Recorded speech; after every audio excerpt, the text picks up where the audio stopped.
गुल्ली बुल्ली और पुरानी गुफा का रहस्य पार्ट 5।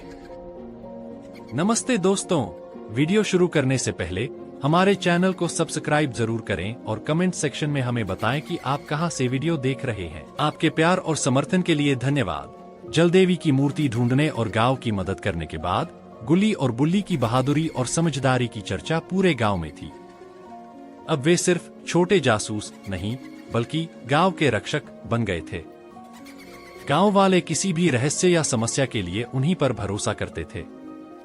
एक दिन गांव के कुछ बच्चे जंगल में लकड़ियां लेने गए थे। वापस आते समय उन्होंने एक पुरानी छिपी हुई गुफा देखी जिसके मुहाने पर अजीबोगरीब चित्र बने हुए थे। बच्चों ने डर के मारे गुफा के अंदर जाने की हिम्मत नहीं की और भागकर गुल्ली और बुल्ली को खबर दी। गुल्ली और बुल्ली को तुरंत लगा कि यह एक नया रहस्य हो सकता है।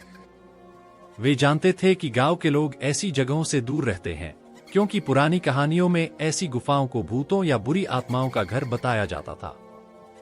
पर उन्हें तो रोमांच की तलाश थी। अगले दिन सूरज की पहली किरण के साथ गुल्ली और बुल्ली ने अपनी टॉर्च, रस्सी और एक पुराना नक्शा लेकर गुफा की ओर प्रस्थान किया। नक्शा उन्होंने गांव के पुस्तकालय से ढूंढा था, जिसमें गांव के आसपास की कुछ अज्ञात जगहों का जिक्र था। गुफा के मुहाने पर पहुंचकर उन्होंने देखा कि वाकई चित्र बहुत पुराने थे और किसी जानवर या अजीब सी आकृति के लगते थे।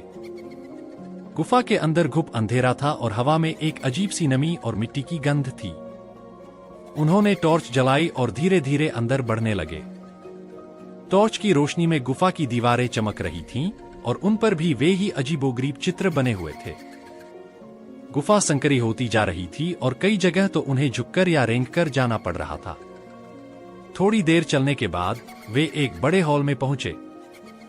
हॉल के बीच में एक बड़ा सपाट पत्थर था और उसके चारों ओर छोटे छोटे पत्थरों का घेरा बना हुआ था। पत्थर पर कुछ ऐसी लिखावट थी जो उन्हें समझ नहीं आ रही थी। गुल्ली ने नक्शे को निकाला और उस लिखावट से मिलान करने की कोशिश की। नक्शे में उस जगह को पूर्वजों की सभा कहा गया था। तभी बुल्ली को हॉल के कोने में कुछ चमकता हुआ दिखा। जब वे पास गए तो उन्होंने देखा कि वह एक धातु का बना डिब्बा था जो जमीन में आधा गड़ा हुआ था। डिब्बे पर भी वही अजीबोगरीब चित्र बने हुए थे जो गुफा के बाहर और अंदर की दीवारों पर थे। दोनों ने मिलकर डिब्बे को बाहर निकाला। वह बहुत भारी था और उस पर कोई ताला नहीं था। गुल्ली ने डिब्बे को खोला। अंदर सोने या चांदी के सिक्के नहीं थे, बल्कि कुछ पुराने औजार थे जो पत्थरों से बने थे और कुछ सूखी जड़ी बूटियां थीं। साथ ही एक छोटी सी चमड़े की पोटली थी। गुल्ली ने पोटली खोली। उसके अंदर एक छोटा सा रोलर था जो पत्थर का बना था और उस पर भी वही चित्र खुदे हुए थे। जैसे ही गुल्ली ने रोलर को छुआ, उसे लगा कि कोई आवाज उसके कानों में गूंज रही है, बहुत धीमी और अस्पष्ट, जैसे पुरानी यादें वापस आ रही हों।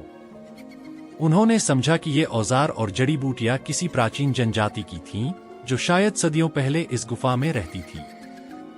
वे लोग इन चित्रों और प्रतीकों का उपयोग किसी विशेष उद्देश्य के लिए करते होंगे। हो सकता है कि यह गुफा उनके लिए एक पवित्र स्थल रही हो जहां वे इकट्ठा होते थे। गुल्ली और बुल्ली ने उन औजारों और जड़ी बूटियों को लेकर गांव लौटने का फैसला किया। उन्होंने यह सब दादाजी को दिखाया। दादाजी ने बताया कि ये औजार और प्रतीक एक लुप्त हो चुकी जनजाति के हैं जो सदियों पहले इस क्षेत्र में रहती थी। ये लोग प्रकृति और सितारों की पूजा करते थे और उनके पास औषधीय पौधों का गहरा ज्ञान था। रोलर संभवतः उनके अनुष्ठानों में इस्तेमाल होता था। गुल्ली और बुल्ली ने गांव के बच्चों को उन औजारों और चित्रों के बारे में बताया, जिससे उन्हें अपने इतिहास और प्राचीन सभ्यताओं के बारे में सीखने को मिला। उन्होंने महसूस किया कि हर रहस्यमय जगह का मतलब डरावना नहीं होता, कभी कभी वह हमें अपने अतीत और जड़ों से भी जोड़ता है। इस खोज ने उन्हें इतिहास और पुरातत्व में रुचि पैदा की। गुल्ली और बुल्ली का अगला रोमांच क्या होगा? क्या वे कोई और ऐतिहासिक रहस्य सुलझाएंगे या किसी नई चुनौती का सामना करेंगे? अगर आपको हमारा वीडियो पसंद आया हो तो इसे लाइक करें, अपने दोस्तों के साथ शेयर करें और नए वीडियो के लिए हमारे चैनल को सब्सक्राइब करना न भूलें। आपके समर्थन से हमें और भी बेहतर कंटेंट बनाने की प्रेरणा मिलती है। धन्यवाद।